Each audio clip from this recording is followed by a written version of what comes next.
Et d'ailleurs, il y a une rumeur, une fake news qui a la peau dure et qui fait des dégâts, notamment en France. C'est celle sur les vaccins. Qu'entendons-nous depuis une dizaine d'années sur les vaccins ? De quoi est-ce qu'on les accuse ? Alors en fait, ça a commencé dès le début des vaccins. On reprochait déjà à Pasteur de faire ça pour de l'argent. Donc le côté Big Pharma, la conspiration pour gagner de l'argent, ça existait quasiment dès le début des vaccins. Mais c'est vrai qu'en France, il y a une alors pas qu'en France, cela dit, mais il y a une défiance qui s'est énormément, qui a augmenté sur les vaccins, avec une communauté anti-vax très très active sur YouTube. Pourquoi ? Parce que la santé, c'est un sujet très angoissant. Donc quand on a des angoisses, on cherche des réponses quelquefois binaires.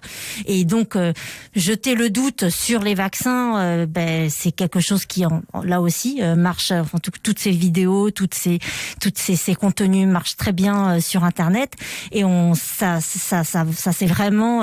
Alors, d'ailleurs, on l'a vu là avec le Covid, toutes les théories parfois folles sur le vaccin qui permettait d'inoculer la 5G, d'un complot de Bill Gates qui était là pour nous inoculer je ne sais quoi. Donc finalement, autour du vaccin, s'agrège beaucoup d'autres angoisses en fait qu'il y a aujourd'hui sur notre planète, et finalement ce qui est assez intéressant, c'est qu'on voit j'étais à Berlin en septembre, oui. Et il y avait des manifestations sur anti-restrictions sanitaires, anti-masques, il y avait beaucoup d'anti-vaccins, il y avait le neveu de Kennedy qui est devenu un anti-vaccin très très très écouté, qui était là à Berlin.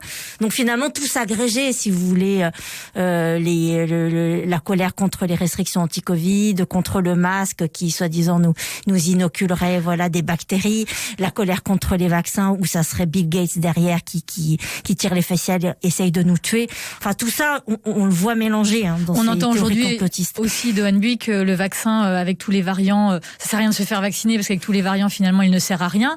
C'est dangereux en fait comme attitude. Oui, c'est très dangereux parce que on le voit, d'abord le vaccin marche, on voit aussi que les vaccins ont permis d'éradiquer plein de maladies et qui en fait se doutent.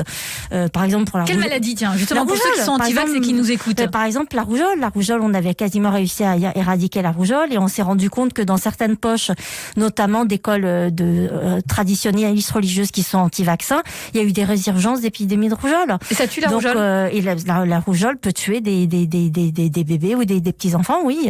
Donc elle est pas systématiquement, mais oui, c'est pas une maladie anodine.